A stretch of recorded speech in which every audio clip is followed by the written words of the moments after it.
Hey, this is the C&D channel. I'm Chris. This is also Chris, and this is MMA for you. We're going to be doing our UFC 145 post-fight analysis, where Johnny Bones Jones beats Rashad Evans. A lot of upset wins happened on this card as well.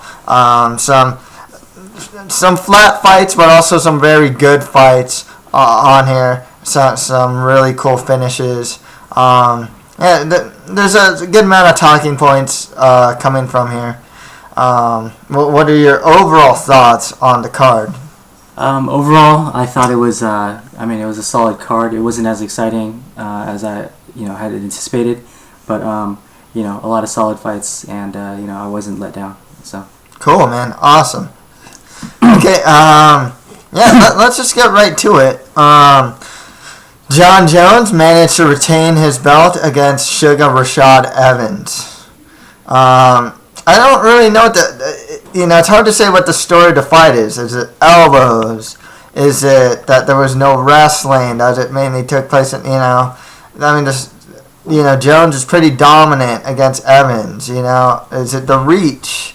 There's a lot of stories to this fight. It's really hard to say. I think elbows played a major part in Jones's offense. Somebody standing elbows wobbled Evans. It was pretty crazy. What do you think of Jones's performance, man? I was actually expecting a knockout. So, the fact that it went, the distance, 5 rounds, I thought it could have been a little bit more exciting, and I was hoping for a knockout, but unfortunately that didn't happen. But there was a lot of vicious elbows, like you'd mentioned. So that there were moments. So cool. Definitely a good fight. Yeah, and a good fight. Evans, playing like psychoanalyst here. I think there was a point during the in between rounds where Evans, I don't want to say mentally gave up, but he was definitely getting broken down. You know what I mean? Definitely. There's this kind of this body language where it's kind of I don't know if he thought he can win. Jones, he's very methodical in his approach. One thing I noticed about his hands, I thought that Evans, maybe in the first round, Jones didn't seem as confident in his hands as, say, Evans did, but as the fight wore on, I think he got a little more confident with his hands, for sure. Defensively, I liked what I saw from Jones, both takedown defense and just blocking punches as well. The height and reach, except for Gustafsson, I don't really know who can really do anything against that height and reach advantage. So, it's a really interesting thing here. Jones was doing things like shoulder shrug, giving shoulders to the chin and whatnot. So, as far as what's next for John Jones, Dan Henderson is probably next in line in light heavyweight. That's going to be a great fight. Yeah. What do you think of John Jones moving to heavyweight? To heavyweight? Junior Dos Santos, Frank Mir, Cain Velasquez, Alistair Overeem. What do you think about that challenge for John Jones?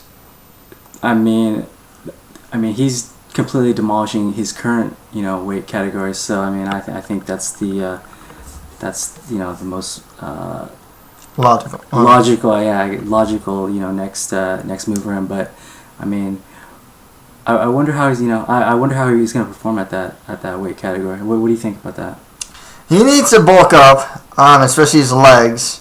I know he's already doing that right now. I think he walks around at 230. Weight-wise, he can definitely be like a Junior Dos Santos, Cain Velasquez size. Not like the hugest heavyweight, but not too small for a heavyweight. So he's I don't think he's going to look like an overblown light heavyweight. But otherwise, yeah, John Jones moving to heavyweight. The thing is, the pace at which he's fighting these top guys and beating them, it very soon after Henderson, and then, which is probably, I'm saying Henderson, they haven't announced anything, it seems like the next logical step. After Henderson, it's probably Gustafson. And after that, rematches. So unless they want to do a bunch of rematches, yeah, Jones at heavyweight makes the most sense moving forward. That's the thing. With Rashad Evans, there's still fights with like Henderson, Shogun. A rematch with Machida would be good. Ryan Bader, who's coming off that big win over Rampage. I personally think I would like to see him move to middleweight if he is comfortable in that weight class. I think that he can definitely add a lot to middleweight. He'd still be a very strong light heavyweight, but yeah. So next fight after that, Rory McDonald beat Che Mills by TKO in the second round. Rory McDonald is the future of the division. That's what a lot of people are saying. What do you think about Rory McDonald in relation to like a GSP? Like, do you think Rory's ready to fight him in the next year? Do you think? What do you think about Rory McDonald and his place in the division? Okay, I think he had a really solid performance today. He, was really impressive. In terms of fighting somebody of, GSP's caliber, that's going to be, that's going to take a little bit of time for him to work up to that level. But, definitely not out of his reach. So. Good point there. One thing is, and Joe Rogan kept overhyping Che Mills. If you don't know how good Che Mills is, but it's like, well, yeah, his stand-up's awesome, but it's obvious looking at the fight, his ground game isn't that great. Off his back, he didn't seem to know what to do. Rogan was spewing out this like, I don't want to put a fighter down, but to say like, oh, Che Mills is the most underrated fighter in the welterweight division is quite the hyperbole, Definitely. It's almost like he was saying that to make Rory McDonald to win seem bigger than what it really was. Rory McDonald, if the stand-up doesn't work for him, he can always take it to the ground. I like his ground and pound. One thing I really like about his ground and pound is how he postures up, and he throws ground and pound in a way that finishes the fight, and not enough people do that. That's also why I think John Fitch suffers, because he's not all the way up. He's kind of part way up. He's throwing like small quantity that's more stay busy ground and pound than finishing ground and pound. Rory McDonald throws finishing ground and pound, and that's how he won the fight, with ground and pound. He was just overwhelming Mills. That's the thing. With Roy, I think there's guys he can fight. The winner of Koscheck versus Hendricks, the winner of Ellenberger versus Campman. One thing he mentioned is, he can get there, but he doesn't have, to my knowledge, that top 10 win in welterweight yet. So I think he should definitely, fight a top 10 guy. I think that'd be a good idea. Yeah. With Che Mills, before this he beat Chris Cope. Come on. Let's not overhype the guy.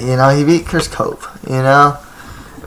He didn't even make it into season 9 of The Ultimate Fighter, and that was panned as one of the weaker seasons of The Ultimate Fighter, and he didn't even make it into House. So let's not overhype the guy and say, oh, he's so great, blah blah blah blah blah. Still a great one from McDonald. You can tell that this guy's just got all the tools to be a champion, or at least a top fighter. And next right after that, Big Ben Rothwell beat the hybrid Brendan Shaw by TKO in the first round. Wow, that was a good fight. Very, very nice. Yep. Okay, Shab, you're done as a prospect. The Brendan Schaub experiment is over. I'm sorry to say, but like, they groomed this guy in a way where he's fighting like Crow Cop, Gonzaga, Nogueira, Rothwell. And there's a theme there of just guys that are like, legends, near legends, kind of guys that are past their prime. I mean, you're giving them a lot of those guys, and he's losing to them. He lost to Rothwell. He lost to Nogueira by knockout, His chin is suspect, getting knocked out by Roy Nelson, and then knocked out by Nogueira, and then now knocked out by Ben Rothwell. His chin is very suspect now. One thing is, were you expecting this to happen? I didn't expect for it to happen the way that it did. I mean, I thought he was about to take out Ben Rothwell, but Ben Rothwell put in a good shot, and like you had mentioned, his Schaub's chin is a bit suspect, and it took him down. So yeah, I mean that's just the way it goes. Exactly. One thing with Ben Rothwell that's noticeable is he looked in shape, which is really good. You can tell he still really wants to be in the UFC. He loves fighting.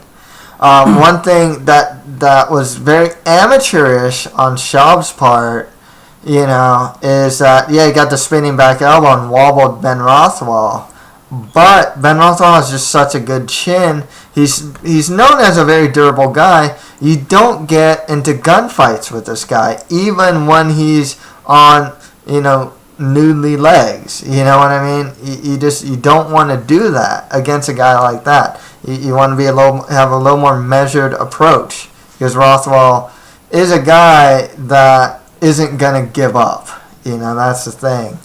And going in there, throwing, and I get it, but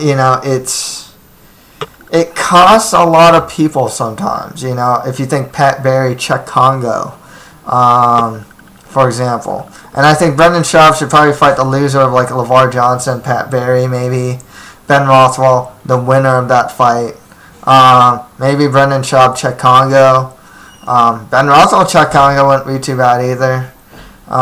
So there's still good fights. The winner of Struve versus Hunt can fight Hunt only beat Rothwell, but I like Struve Rothwell, or like Struve Schaub, Hunt Schaub even, but I think Hunt's a little too far up there right now.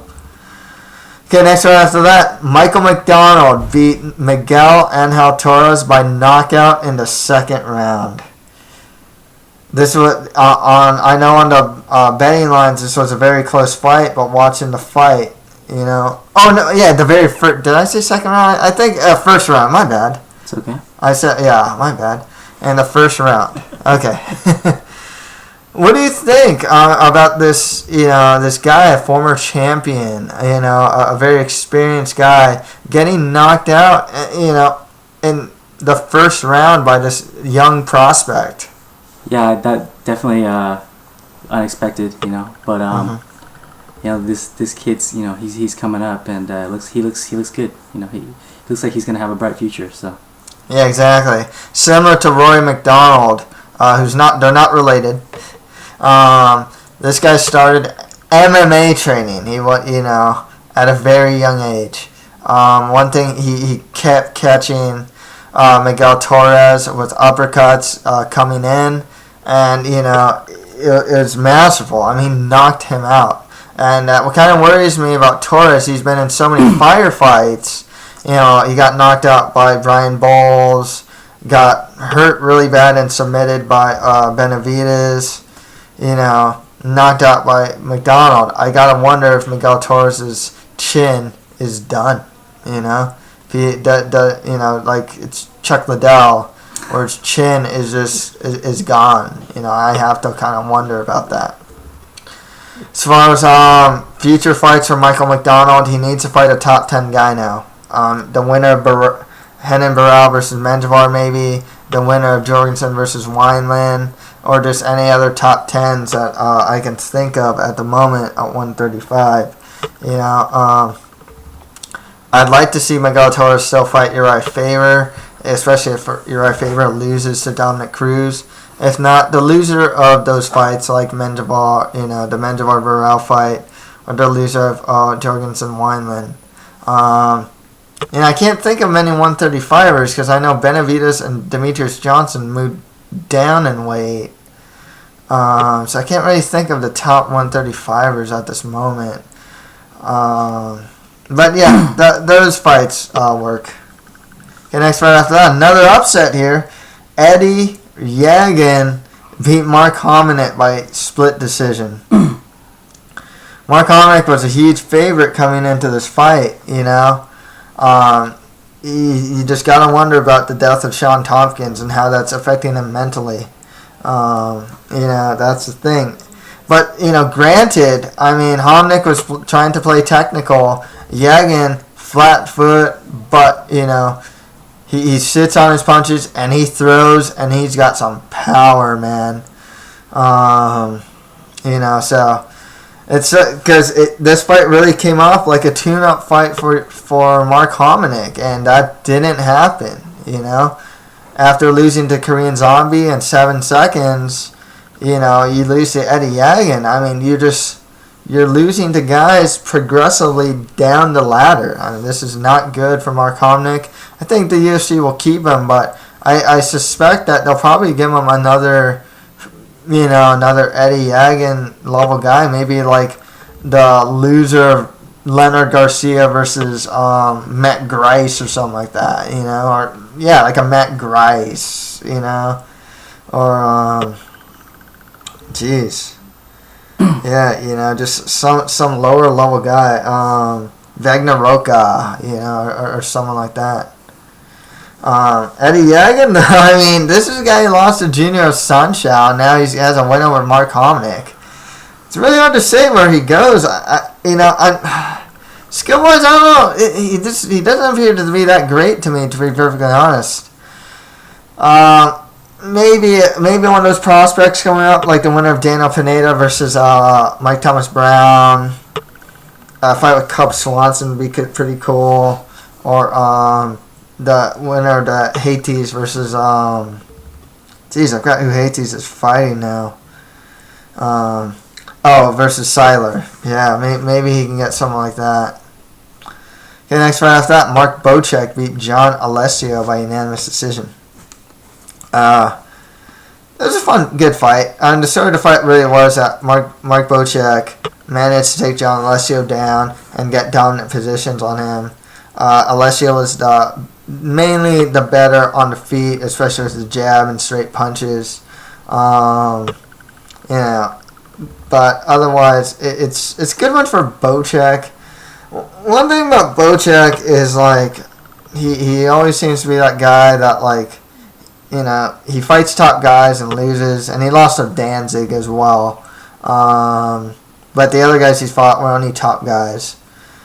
But he can't seem to beat the top guys, but he can beat the John Alessios of the world, I don't really know if this guy's kind of hit that ceiling in a way. He's a good fighter. I like his takedowns. I like his top control. His stand-up needs a lot of work, though.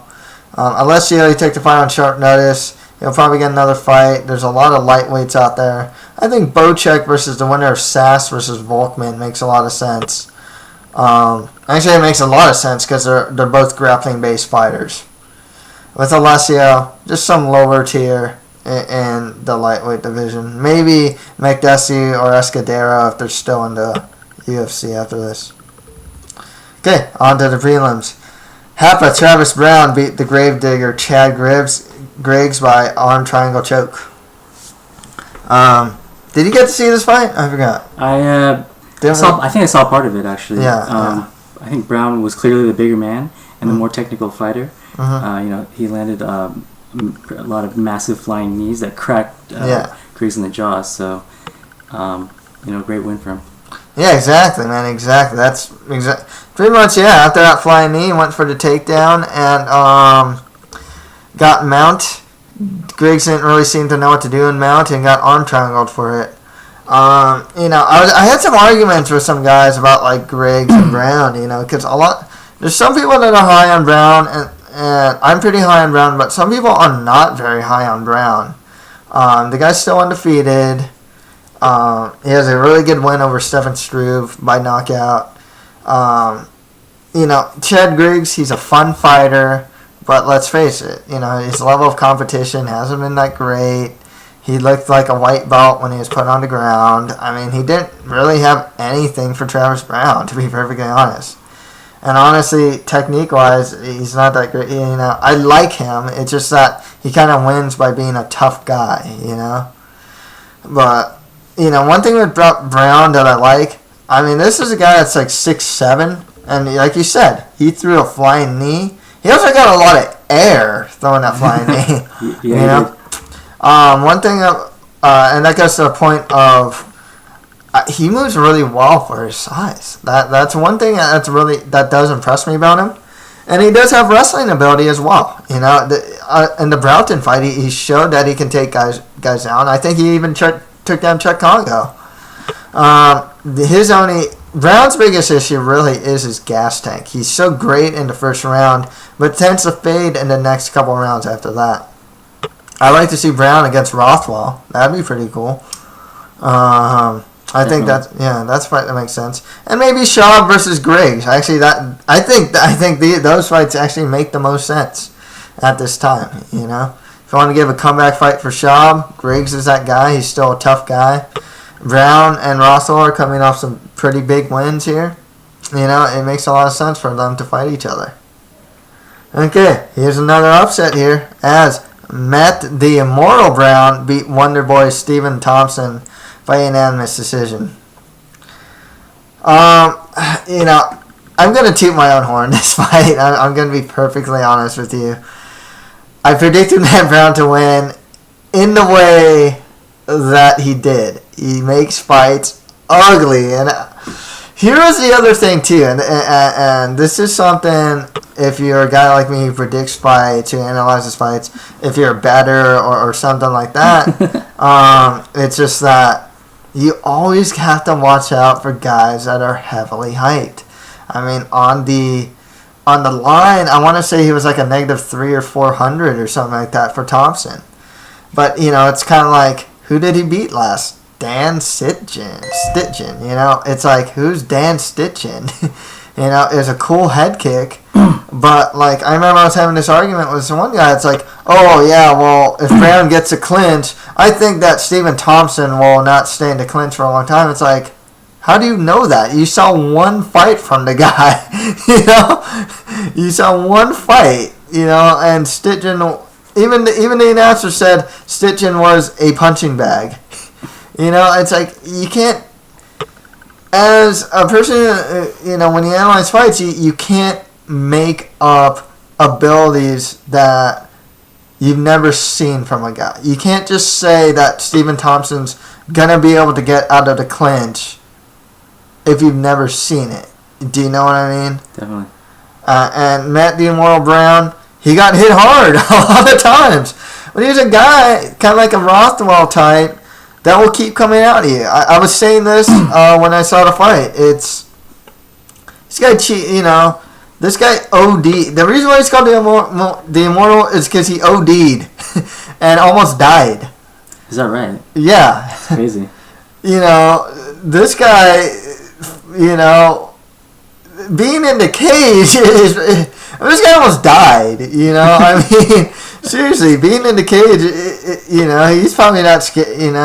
I can't imagine being that scared if he of losing. I mean, that's the thing. It's one thing with Brown though. He came in, he charged in. Some of the takedowns he went for were really sloppy too, and Stephen Thompson couldn't defend him. Blue belt level on the ground. He got ground and pounded really bad. He got stacked. I mean, that's the thing. He keeps his hands really low in the stand up. And Matt Brown, like I said, isn't the best wrestler.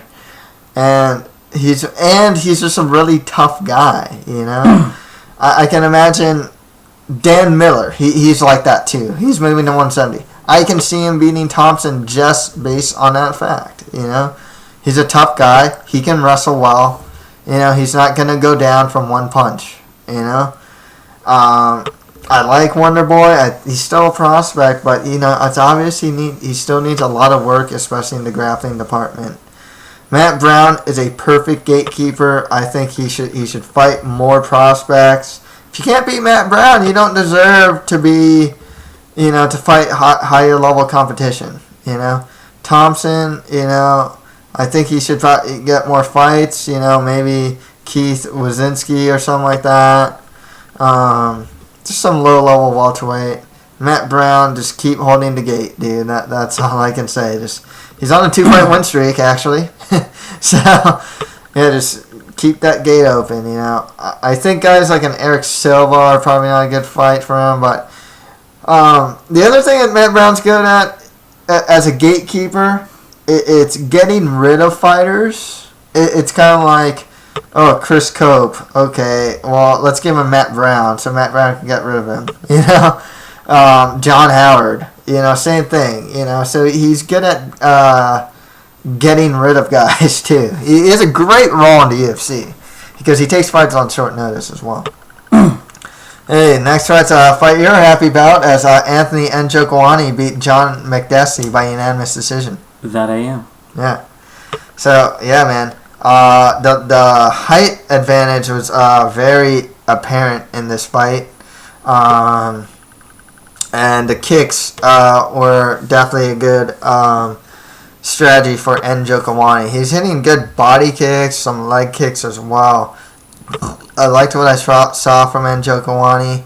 I always like this guy because he's also a guy that was that noticeably has improving his grappling. It's still not great, but he is improving his takedown defense and his ability to get back on his feet. He showed that against Danny Castillo. But he's always going to have that weakness. So, I'd give him some more favorable type matchups. He's coming off. He's coming off a win. So, maybe like a Tony Ferguson, the winner of Ferguson versus Michael Johnson.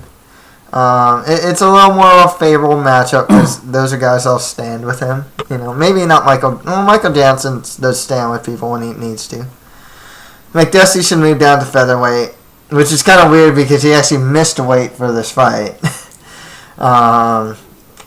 2-fight losing streak now, but if he can make featherweight, cool. If not, I don't know who else he can fight. The loser, maybe Efrain Escudero. Oh, Njokuani Danzig would be pretty cool too, because Danzig's coming off a win. Yeah, just some lower tiers for McDessie unless he gets cut. And next fight after that, Mac Danzig beat Efrain Escudero by unanimous decision. Okay, I don't know how to say it, but both these guys honestly are like kind of collecting a paycheck now. I don't know how else to say it. There's something about their performance. I was watching this fight with my brother, and we came up to the same conclusion. It kind of seems like they've been there. I know Danzig does photography. I think Efrain Escudero wanted to be an EMT or something like that. It doesn't seem like fighting is their very top priority anymore, and it shows in their fights. I didn't really see him go for the finish. There wasn't this huge sense of urgency. It was kind of like they were just coasting a little, both of them, collecting a paycheck. Danzig had the better technical striking. Escudero's doing a more Muay Thai thing. It wasn't a good fight in my opinion. It was the blur. Both these guys are just such mid-tier guys at this point, and they don't seem to be getting past that. At least with a guy like Njokuani, like I said, he's trying to improve what he's bad at, and that's why I kind of think there's still potential for growth with him.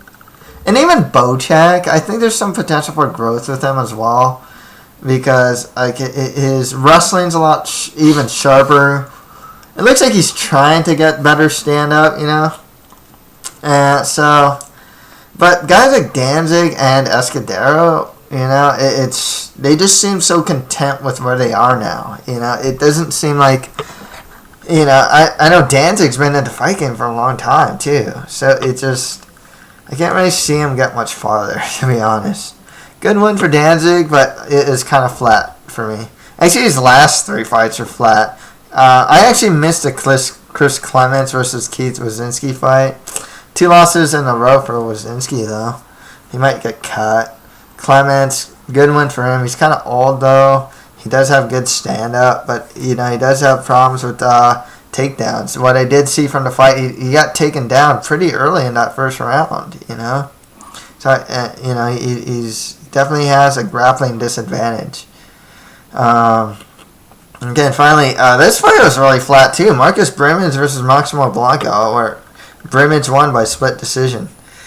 They're I think he missed. I think he probably missed this fight, but they were doing a flip off at the very end. Like, who can do the better flips? Oh, okay. Yeah, like at the very end. Backflips, yeah. And that was more interesting than the fight. The fight was just really like, they were like sparring with each other. It wasn't like they, you know, I don't know how to explain it, but it was a lot more flat than I would have liked it to be. I think both these guys kind of respected each other's power a little too much. I honestly expected a lot more from Blanco, but that could actually be a case of hype too, because there was a lot of hype for Maximo Blanco when he came from Sengoku. Yeah, he lost to Pat Healy, but Pat Healy was like 2 weight classes above him, you know, come fight time.